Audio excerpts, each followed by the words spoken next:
Olá, queridos e queridas. Eu sou a professora Estela Rocha, estou aqui com a professora Luciana Mendes. E hoje nós vamos continuar com a nossa série, Lu. Lembra? Eu te fiz um convite. Eu aceitei de pronto. Aceitou mesmo. Falei, Lu, a gente precisa falar sobre alfabetização, sobre letramentos, o que é, para que serve, as etapas de ensino, a nossa missão cidadã com a educação de jovens e adultos, que começou lá com os jesuítas em 1549. Temos muito o que falar.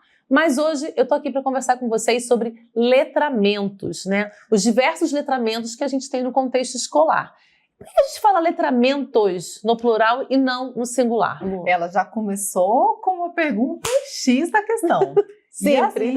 Letramento, gente, sempre no plural. Sempre vou falar letramentos. Porque letramento é o quê? Uma prática social. É o uso que eu vou fazer da leitura e da escrita para os meus contextos sociais. E quais são os contextos? É um contexto só que eu tenho? É uma demanda social? Eu tenho diversas demandas, eu tenho múltiplos contextos sociais. Então, por que um letramento só? São inúmeros letramentos, são incontáveis as demandas, os contextos sociais em que os sujeitos estão inseridos atualmente. Então, já respondendo a primeira pergunta da professora Estela, que ela já chegou chegando. Isso. Então, letramento sempre no plural, porque são hoje incontáveis os tipos de letramentos que circundam na nossa sociedade. E aí, já deixando uma pergunta aqui, deixando uma questão para vocês ficarem aí pensando, eu fiz um trabalho no mestrado que eu comecei esse capítulo da minha dissertação falando: o letramento é um termo que veio para substituir a alfabetização? É um termo oposto? É um termo sinônimo? O que é o letramento, afinal de contas, né? Por que se criou o letramento? A alfabetização, ela já não contemplava essa questão da escrita e da leitura?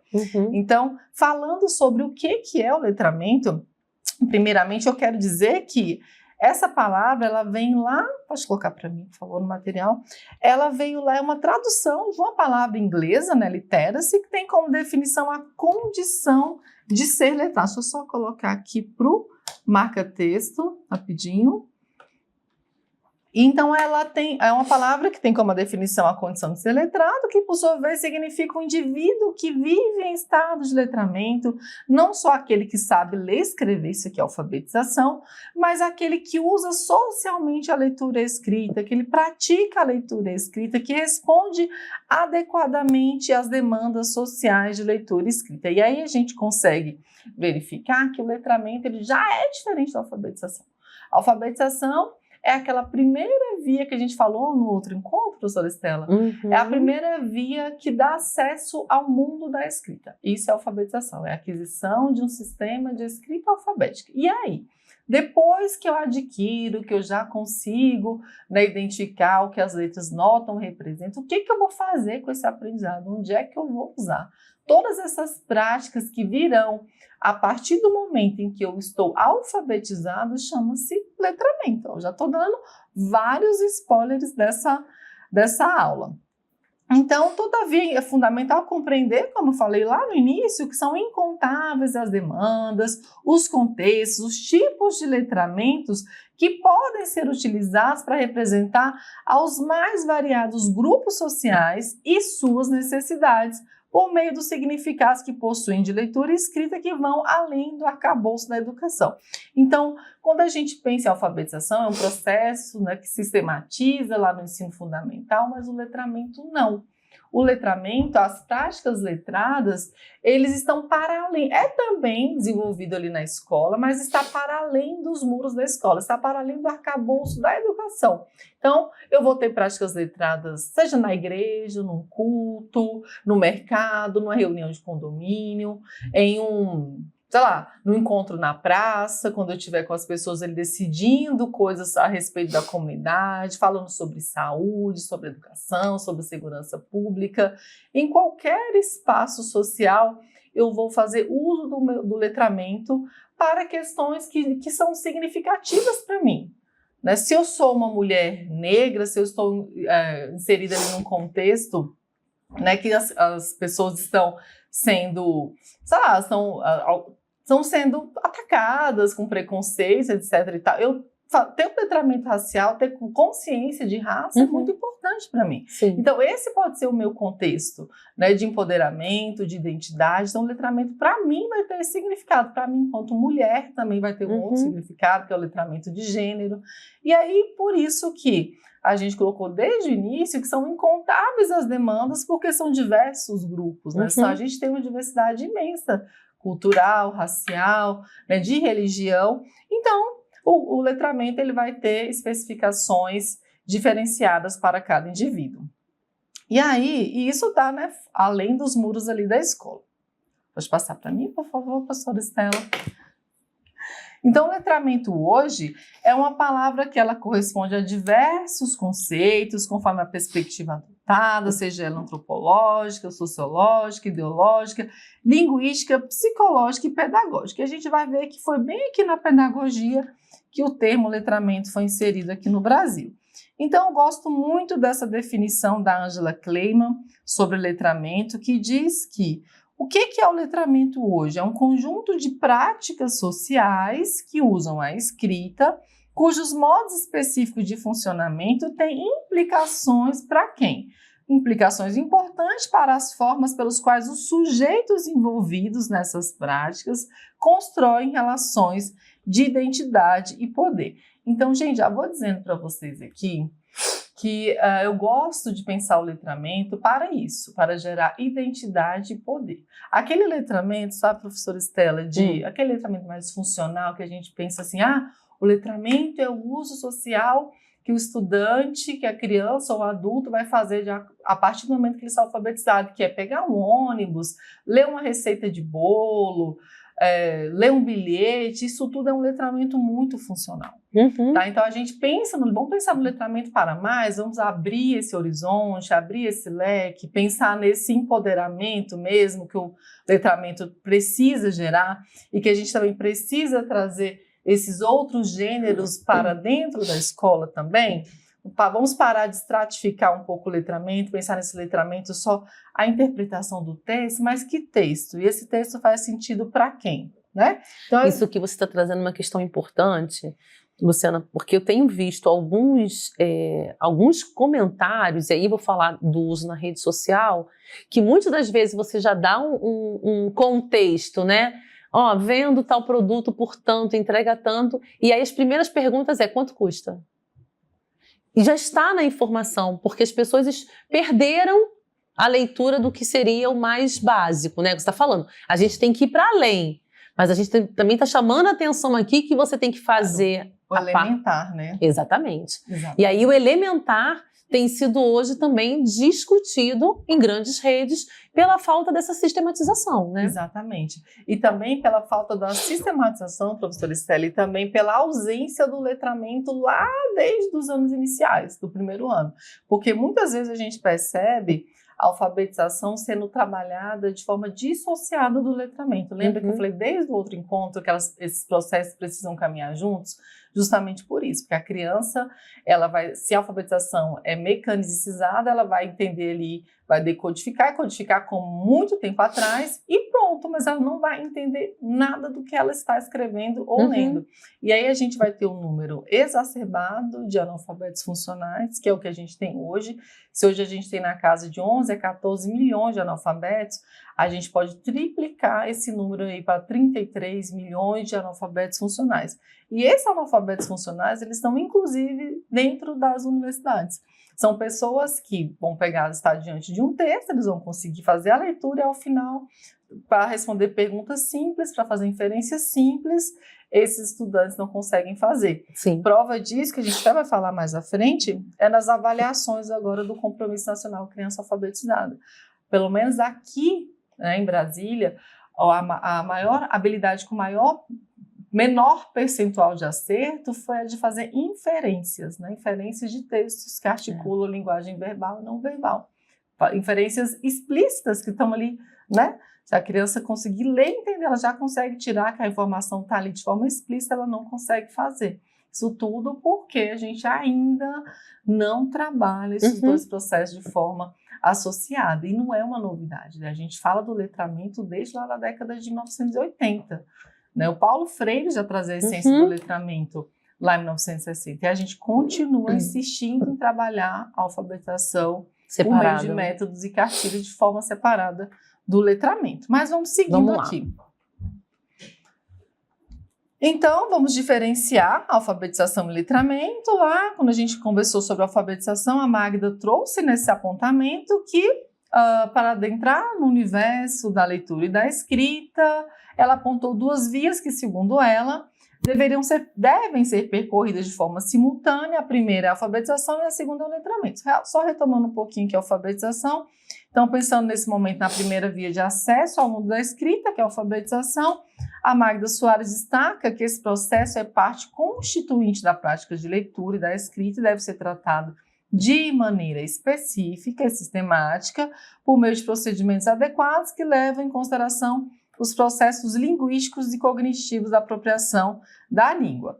E aí, então, ela domina a alfabetização como aprendizagem de um sistema de representação da cadeia sonora da fala pela forma gráfica da escrita, que é o sistema alfabético, e das normas que regem seu emprego. E aí ela diz, né, que não é a apropriação, não diz respeito a um código, a apropriação de um código, mas sim a aprendizagem de um sistema de grafemas que representam os sons que a gente fala. Então, portanto, um sistema de representação, não um código, mas o letramento é o que você faz a partir daí. É a segunda via de acesso a esse mundo da escrita.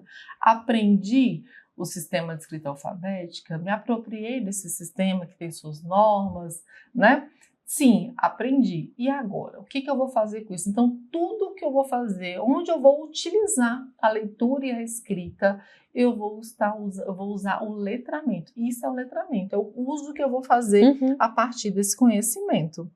E aí... Nossa, tá pegando em casa essas referências, né? Que é importante.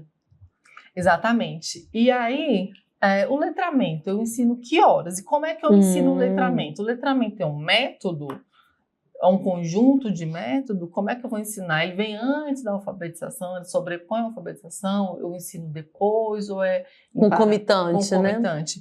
Professora Estela, quando você compra um micro-ondas para sua casa, como é que você aprendeu a usar um micro-ondas? Você já colocou uma xícara de leite ali para esquentar, ou você primeiro leu, estou testando? Né? A gente só faz isso depois que a gente tem o 3º, 4º aparelho, né? Mas quando tá no primeiro, vou lá olhar as especificações, como é que ele faz. Eu vou dar um exemplo mais simples ainda. Final de semana eu fiz uma pipoca de micro-ondas. E aí o meu aparelho de micro-ondas, ele tem lá a função pipoca. E aí quando você olha a embalagem, ela tem outra informação. A informação que eu tinha no meu aparelho era de 2 minutos e 50 segundos. Dentro da especificação do meio de pipoca, dava 3 minutos e 30. Olha. E aí eu falei assim, bom, esse milho foi pensado para diversos aparelhos, correto? Sim. Mas o meu aparelho me deu uma informação. Então eu segui a informação do meu aparelho e apertei a palavra pipoca. Pipoca. E já colocou lá o saquinho. E já coloquei o saquinho e... não pipocou tudo, mas ok, eu segui ele. Então, ao passo que ela leu as informações, ela já foi usando. E é assim que a gente faz com a alfabetização e com o letramento. Ao passo que a gente vai se apropriando desse sistema, a gente já vai fazendo o uso dele. Então, esses processos, eles não vêm antes, não vêm depois, eles vêm em paralelo, concomitante mesmo. Então, são 2 processos que são específicos, há procedimentos específicos, a alfabetização ela requer intencionalidade, ela requer metodologias, intervenções, mas o letramento também merece ser tratado de uma maneira específica, porém ali juntinho. E aí eu vou falar sobre, já expliquei, não. E aí, gente, como eu falei, o primeiro diz respeito à apropriação do sistema de escrita alfabética, o segundo diz respeito a esse uso que eu vou fazer, né? De acordo com as funções que a leitura e a escrita desempenham na nossa vida. Também já falamos sobre isso, né? Sobre qual o significado, qual o sentido que a leitura e a escrita tem para cada cidadão. Então, esse uso que eu vou fazer intencional da leitura e da escrita é uma prática de letramento, é o letramento.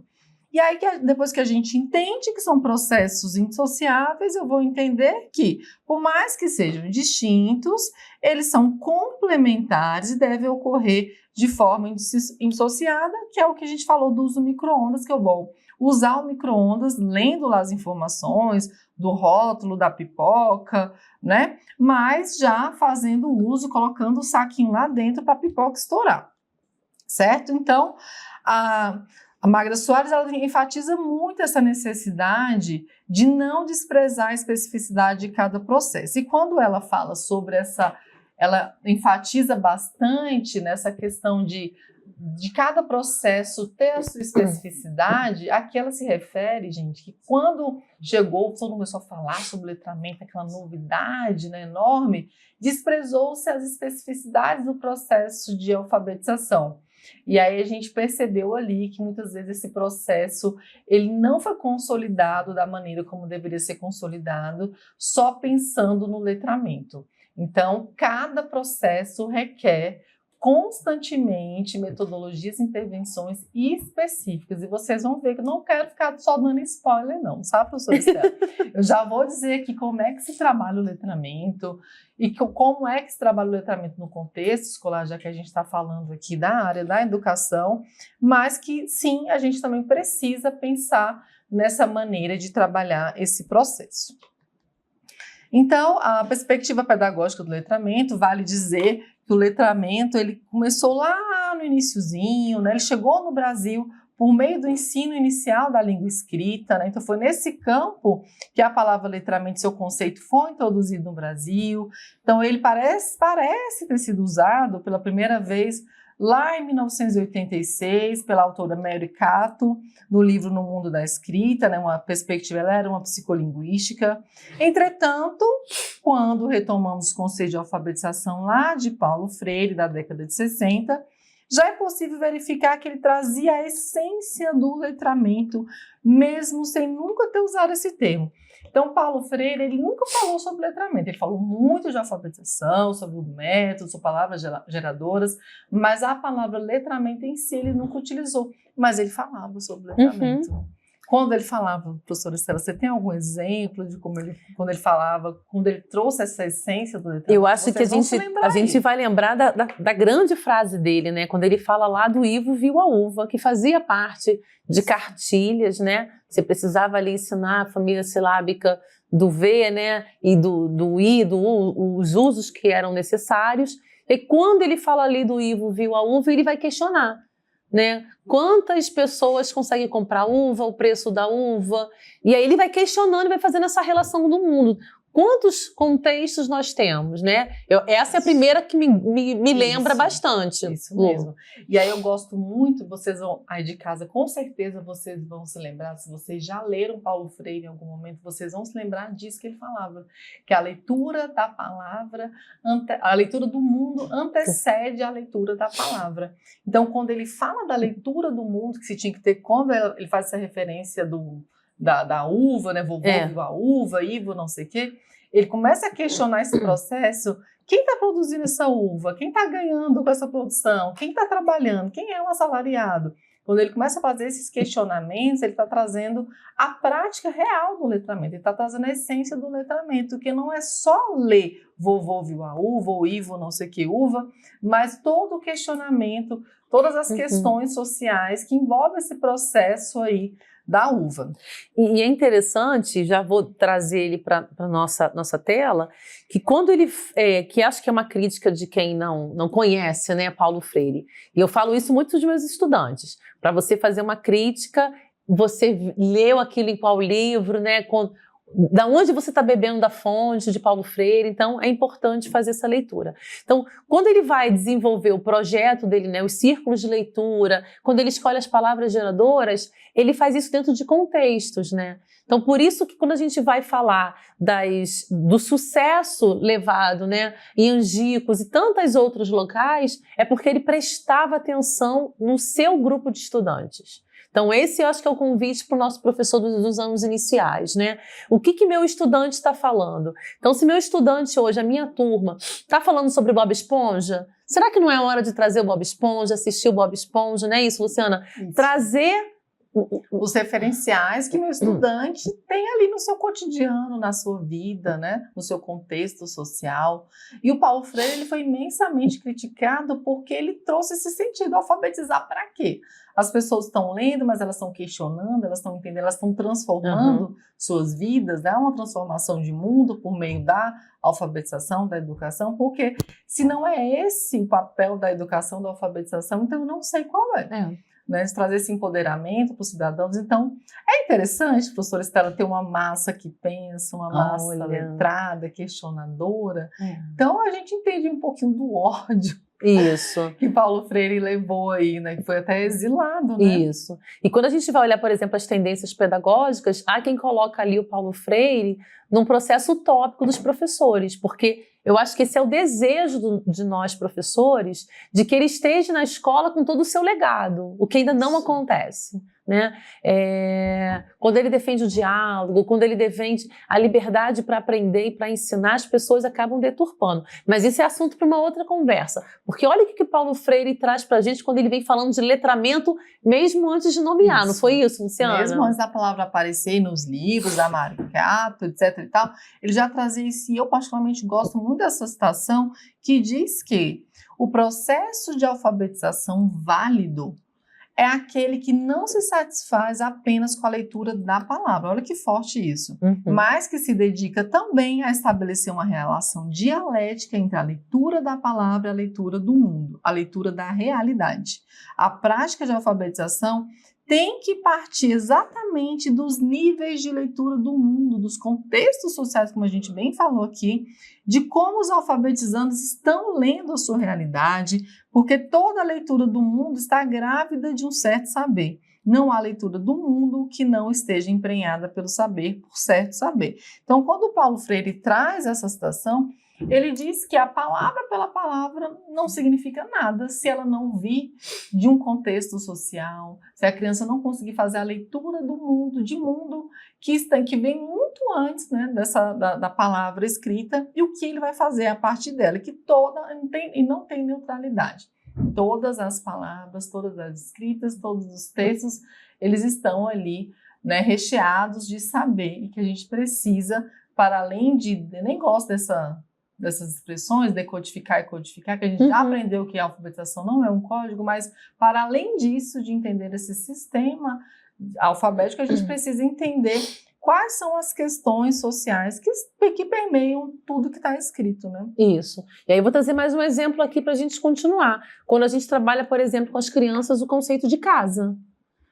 Eu aprendi casa, talvez como você, fazendo aquela casazinha com chaminé, porque a gente tinha que desenhar assim, com 2 janelinhas, cortina, né? Umas florzinhas na frente.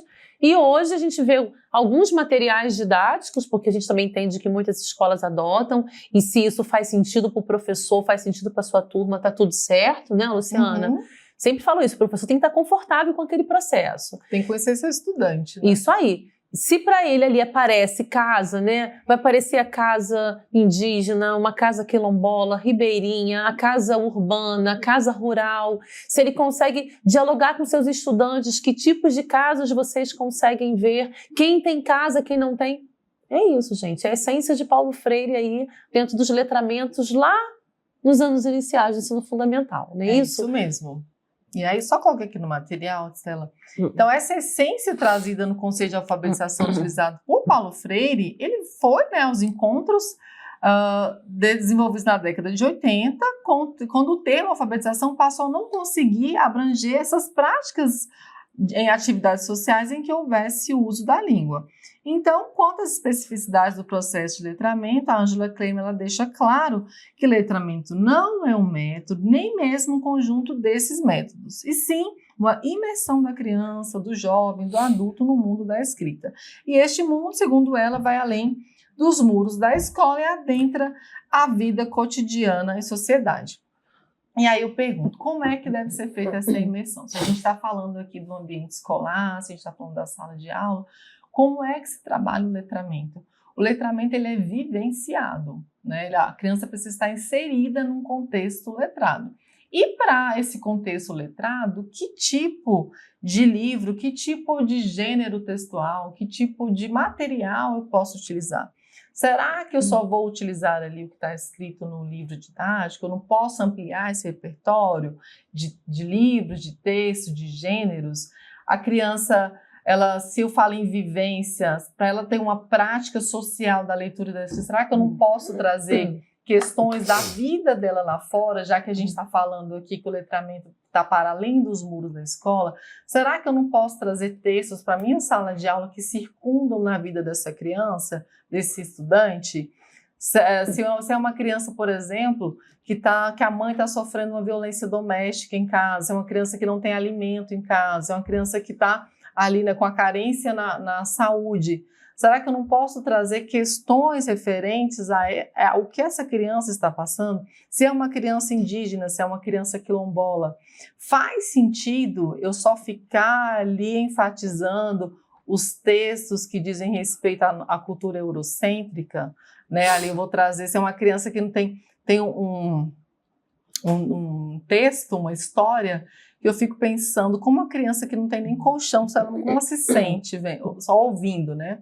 Aquela da ervilha, né? Que a princesa sentiu ali depois de 12 colchões, ela deita, ela sente o carocinho da ervilha. Uhum. Aí eu fico pensando, faz sentido para uma criança que não tem uma cama, um colchão sequer, ou que, né, uma criança negra, uma criança de outra realidade? Já que a gente está falando de contexto, de significado, mas vamos pensar também um pouquinho em ampliar esses gêneros para fazer sentido para essas crianças. Se eu estou lá, professora Estela, montando o projeto político-pedagógico da minha escola, né, para atender aos meus estudantes, eu fiz lá uma avaliação e verifiquei que na autodeclaração das pessoas, eu percebi maior parte das crianças, dos meus estudantes, negros e indígenas. Então, por que eu vou continuar insistindo em trabalhar textos de princesa, textos da cultura europeia?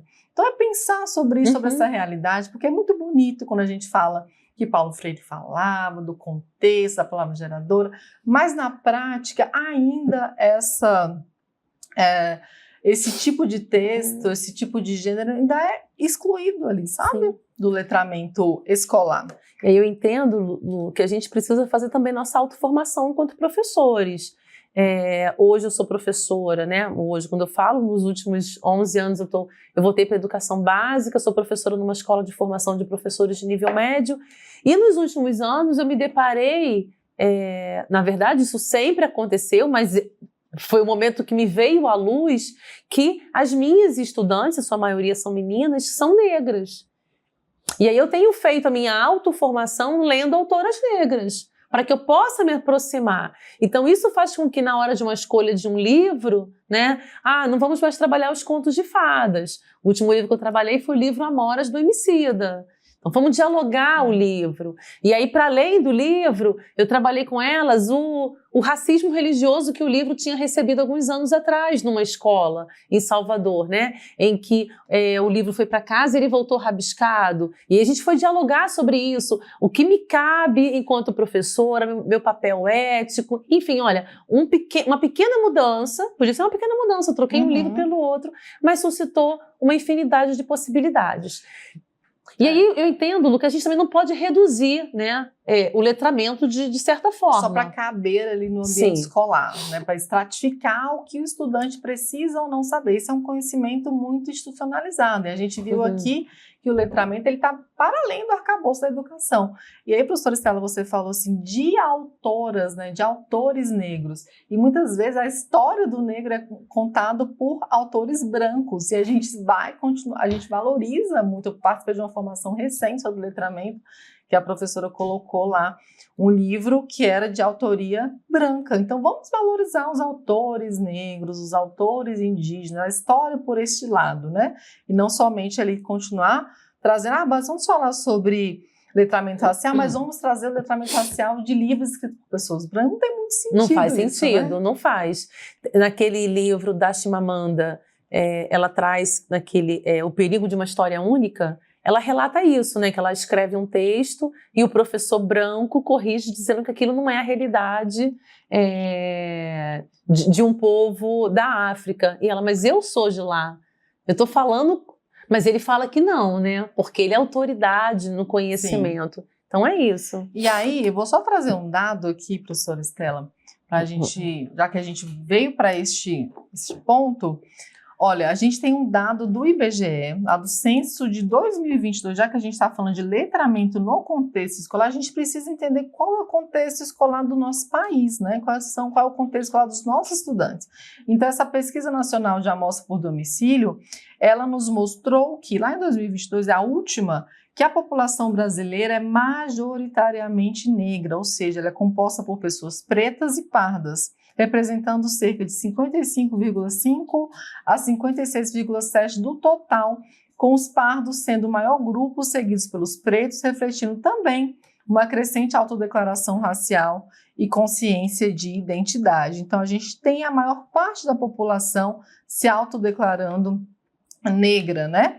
Que estão entre os pardos e pretos. E assim, a gente percebe que essa autodeclaração ainda é uma questão de consciência, né? Ela se autodeclara. Eu já verifiquei várias vezes, pensando em escola, fazendo ali a formulário de autodeclaração dos pais que iam matricular as crianças, e a gente via ali uma pessoa preta, retinta, muitas vezes declarando como pardo, ou um pardo declarando como branco. Ele ainda não tem esse número, ele ainda pode crescer, ele ainda pode ser maior. Isso aqui é só uma autodeclaração.